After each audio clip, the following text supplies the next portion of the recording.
नमस्कार, आगाज टाइम्स देख रहे हैं आप। मैं हूं आपके साथ पलक शर्मा। खबर लखनऊ से है।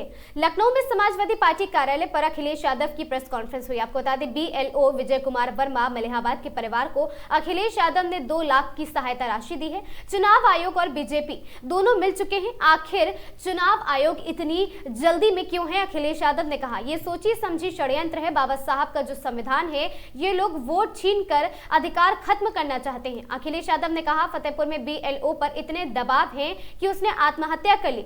और साथ ही राजीव जी ने बताया कि कई तरह के उनके सामने संकट, रुकावटें और वह आ रही है, कोई सुनवाई नहीं हो रही, अधिकारी बताने को तैयार नहीं है। घोसी लोकसभा के मऊ सदर विधानसभा से लगभग 20,000 मतदाताओं के नाम डिलीट कर दिए गए हैं। अखिलेश यादव ने कहा, चुनाव आयोग की वेबसाइट पर कोई भी डिटेल निकाल सकता है, मोबाइल नंबर मिल जाएगा। और बीजेपी क्योंकि संसाधन में मजबूत पार्टी है, तो उन्होंने तो एक कंपनी की हायर कर रखी है, नोएडा की। और साथ ही अखिलेश यादव ने नशीली कफ सिरप को लेकर भी खुलासा किया है। ये जमाना CBI का नहीं है, बुलडोजर का है, बुलडोजर कहा है। और साथ ही जो लोग दिन रात ये कहते हैं 1 डिस्ट्रिक्ट 1 माफिया, अखिलेश यादव ने कहा।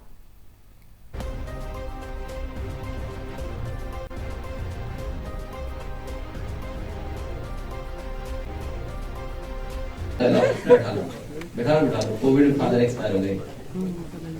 कागज लाए हो कि नहीं? यस सर, सारे डॉक्यूमेंट सर हमारे पास। ठीक है, बताओ कोई पूछना होगा डिस्ट्रिक्ट वन माफिया से? मेरा सुल्तानपुर माफिया जी भाजपा की क्यूटो से भाग गया, बताइए।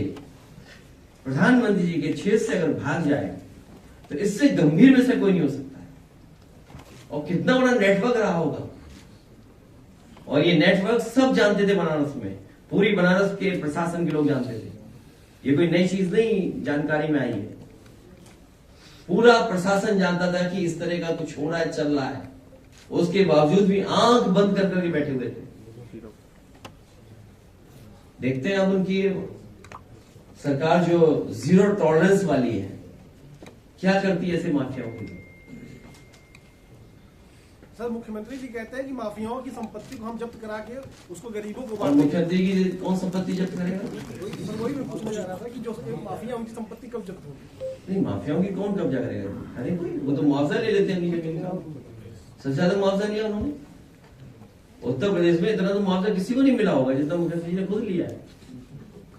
तो आप मुआवजा ले लो अपनी जमीन का।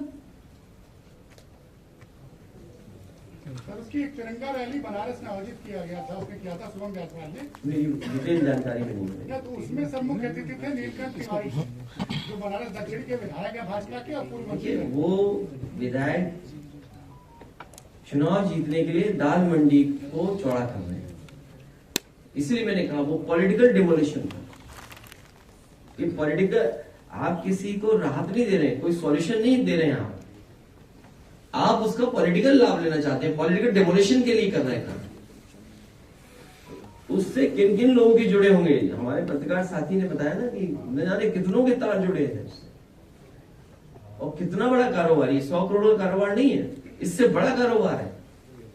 ये तो एक ही जिले का बताया। कल कानपुर गए थे, कानपुर का सोचे क्लीन चिट दे दी। और हमारी पार्टी के दीपक यादव पूर्व विधायक पे 32,000 का वो लगा रहे हैं, चोरी वो डकैती लगा रहे हैं। बताइए आप, वही पुलिस का अधिकारी, वही स्क्रैप माफिया है वहां का। वो स्क्रैप माफिया अधिकारी है जो लगवा रहा है। हम तो इसलिए नहीं बोल रहे हैं कि दीपक का नुकसान करेंगे वो लोग। करप्ट अधिकारी है वो, करप्ट। जब नोएडा से गया था, नोएडा में खुशी मनी थी। किसी से जानकारी कर लीजिए आप। और क्यों संरक्षण है? क्योंकि वो सो जाती हैं, इसलिए संरक्षण मिल रहा है उनको। ये वही हैं जिन्होंने 2019 का चुनाव लोकसभा का समाजवादी पार्टी को कन्नौज में हरवाया था।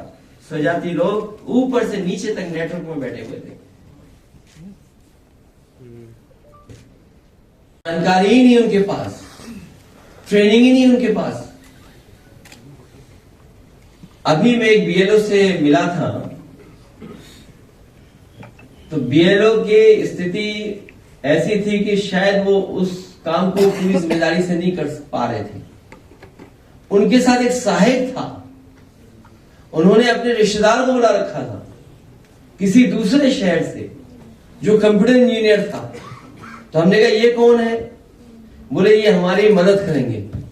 अब आप सोचिए स्थिति है कि बहुत सारे बीएलओ एक तो जानकारी नहीं है, जल्दीबाजी है, और अगर जानकारी भी है तो दबाव बना रहे हैं उस पर, और जानकारी नहीं है अगर तो किसी न किसी से मदद लेकर के काम चला रहे हैं। तो आखिर इलेक्शन कमीशन क्या चाहता है, क्या करना चाहता है? और अभी जानकारी मिली है कि अभी जो वेबसाइट है उनकी, उससे किसी की भी जानकारी आप ले सकते हैं। आप जो जानकारी दे रहे हैं वो कोई भी जानकारी निकाल सकता है। जो फॉर्म भर करके हैं उसके अंदर कोई भी अगर चाहेगा तो वो जानकारी ले सकता है। मोबाइल नंबर मिल जाएगा किसी का भी। और बीजेपी क्योंकि संसाधन में मजबूत पार्टी है तो उन्होंने तो एक कंपनी हायर कर रखी है, नोएडा की कोई कंपनी है, वो उनका डिजिटल काम देख रही है, पूरा डिजिटल वोटर लिस्ट। आपको किस विधानसभा की पीडीएफ कॉपी चाहिए वो तुरंत आपको कॉपी दे देगा। अब ये जो डिटेल है मैं आपको भेज रहा हूं, स्क्रीन पे लगवा देता हूं मैं। कोई भी इलेक्शन कमीशन से की वेबसाइट पे जाकर के ये डिटेल निकलवा सकता है किसी के भी। तो अगर ये डिटेल निकल रहे हैं तो सोचिए कोई भी निकाल सकता है डिटेल। इसका मतलब बीजेपी सबका डेटा इकट्ठा कर रही है, हर बूथ का मोबाइल नंबर भी इकट्ठा कर रहे हैं लोग। सर ये निजता का हनन नहीं है सर? क्या है? तो ये तो सवाल है कि देखिए पूरा निकला, जबकि वोट तो हमारा किसी को पता भी नहीं होना चाहिए, सीक्रेट बैलेट इसीलिए बोला गया है। ये तो वोट की पूरी जानकारी आप देखिए, पूरा जानकारी निकाल सकते हैं आप। मोबाइल नंबर भी आपका किसी का भी आ जाएगा। तो क्या कर रहे हैं इलेक्शन कमीशन वाले लोग? अभी मैं स्क्रीन पर लगवा रहा हूँ, इसकी रन थ्रू स्क्रीन। ओटीपी अरे रुक जाओ है, वो खुद कहां भागे ये नहीं पता है, वो खुद कहां से ऑपरेट कर रहे हैं नहीं पता है। सरकारी बंगले का कंपनी में एड्रेस होना, बुलडोजर कहां है? जो लोग दिन रात ये कहते हैं 1 डिस्ट्रिक्ट 1 माफिया होता था 2017 से पहले, 2000 से पहले की मैगजीन निकलवा लीजिए आप। कई मैगजीनों में आपको पता लग जाएगा कि उत्तर प्रदेश का माफिया कौन कौन था, कौन कौन रहा है। ये तो आज केवल एक डिस्ट्रिक्ट का है, 1 डिस्ट्रिक्ट 1 माफिया। आज हम लोगों को मिला कुछ खबर, तो डिस्ट्रिक्ट जौनपुर माफिया नंबर 1, ये हम नहीं किया, ये तो खबर पढ़ के खबर चला रहे हैं। हम बधाई देना चाहते हैं उन साथियों को, हिम्मत जुटा करके। और ऐप पर अगर आप देखोगे तो नंबर मालिक का भी बता देगी वो है, सबको पता है, सरकार को भी पता है। और सरकार को यह भी पता है कि लोकसभा में क्या सांठगांठ हुई थी बाबू सिंह कुशवाहा जी को हराने के लिए, क्या सांठगांठ हो रही थी। बंबई को हराने के लिए, बंबई के लोगों को हराने के लिए कैसे सांठगांठ हुई थी।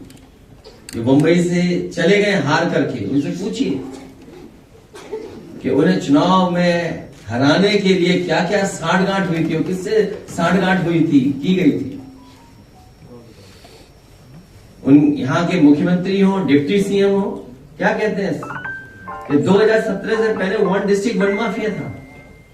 उन्हें होश ही नहीं है कि एक्सप्रेस वे बने, उन्हें होश ही नहीं है कि रिवर फ्रंट बने, न जाने कितना डेवलपमेंट हुआ है।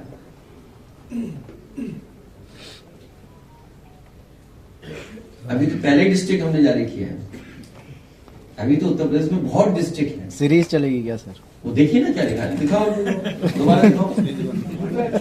स्कूल में वो जिस जगह पढ़ा रहे थे उस संस्था पर भी, वहां पर भी दबाव बनाया जा रहा है और कहा जा रहा है कि आप कह दीजिए बीमार है पहले से ही। समाजवादी पार्टी की पहले दिन से ही मांग हुई है कि पहले तो इस तरह का वर्क प्रेशर न क्रिएट किया जाए उनके ऊपर, क्योंकि बहुत जिम्मेदारी का काम है, बहुत सावधानी से काम करना है और बहुत सेंसिटिव इशू है। क्योंकि एक बार फॉर्म गलत हो गया, रिजेक्ट हो गया और वोट नहीं बना आपका, तो आपको फुल सर्कल और पूरे कागजों के साथ फिर घूमना पड़ेगा। तो ये जो एसआईआर है, आखिरकार बीजेपी जल्दीबाजी में क्यों है? चुनाव आयोग और भारतीय जनता पार्टी दोनों मिले हुए हैं और उसका परिणाम यह है कि ये जल्दीबाजी क्यों कर रहे हैं। पहले भी मैं ये बात कह चुका हूं कि उत्तर प्रदेश में लगातार शादियां हो रही हैं और शादियों के समय पर लोगों को एक दूसरे के यहां आना जाना, शादी की तैयारी करना, सब व्यस्त हैं। और इतने कम समय में एसआईआर कराना और पूरे प्रदेश का, और किस किस को आपने जिम्मेदारी दी है, यहां तक कि जो नगर पालिका के सफाई कर्मचारी हैं उन्हें भी सहायक बनाया हुआ है। अब आप सोचिए, इतना बड़ा फॉर्म है, इतना टेक्निकल चीजें उसके अंदर हैं कि अगर मान लीजिए बीएलओ नहीं कर पा रहा है तो उसके लिए सहायक बनाया गया है सफाई कर्मचारी। और इस फॉर्म को बंटवाने में जल्दी, बटा नहीं बटा, जो सरकार का डेटा बता रहा है वो ये बता रहा है कि सभी फॉर्म बांटे जा चुके हैं, लेकिन ग्राउंड पे जब हम देखते हैं तो वो बांटे नहीं गए हैं। और फिर उसी तरह का कलेक्शन का रिकॉर्ड बनाएंगे। ये सोची समझी रणनीति, साजिश, षड्यंत्र है कि बाबा साहब भीमराव अंबेडकर जी के दिए हुए संविधान के तहत जो हमें वोट डालने का अधिकार है, उस अधिकार को छीनने की तैयारी है। एसआईआर के बहाने वोट डालने का अधिकार छीन रहे हैं, आरक्षण छीनेंगे, आपकी पहचान छीनेंगे, आपके ऊपर उल्टे सीधे दबाव बनाएंगे। जब सरकार के लोग इसी बात पे दबाव बना रहे हैं कि वो ड्यूटी पे ही नहीं थे, पहले से ही बीमार थे।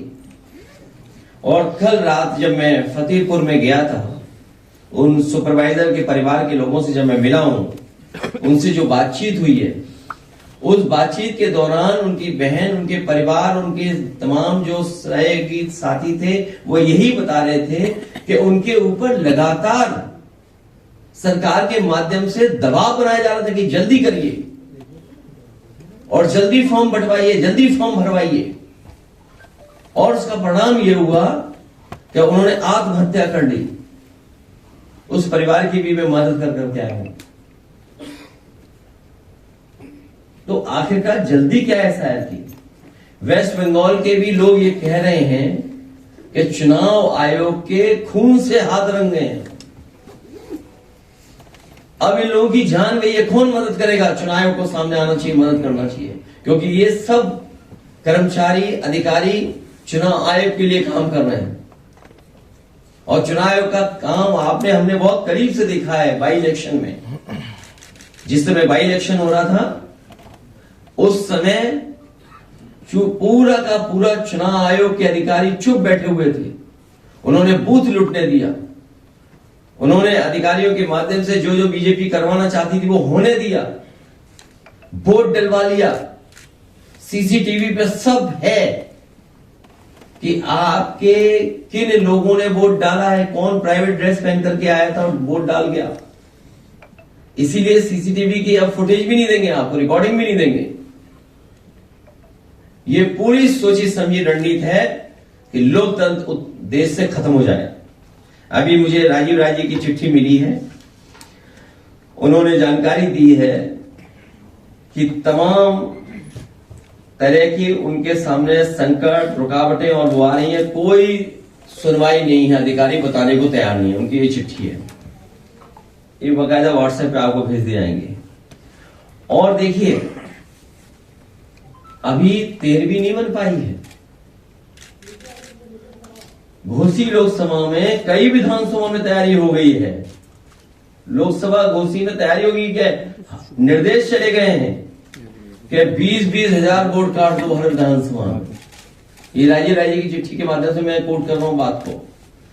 घोसी लोकसभा के मऊ सदर विधानसभा से लगभग 20,000 मतदाताओं के नाम डिलीट कर दिए गए हैं अभी से ही। सोचिए क्या तैयारी है इसका मतलब। तो जो बात हम लोग कह रहे थे कि हर विधानसभा से इतने वोट काट दिए जाएंगे, जब आपका परिणाम आएगा तो आप खुद देखेंगे कि कितने हर विधानसभा से वोट काट दिए गए। खबरों से लगातार जुड़े रहने के लिए बने रहे हमारे साथ और देखते रहें आगाज टाइम्स।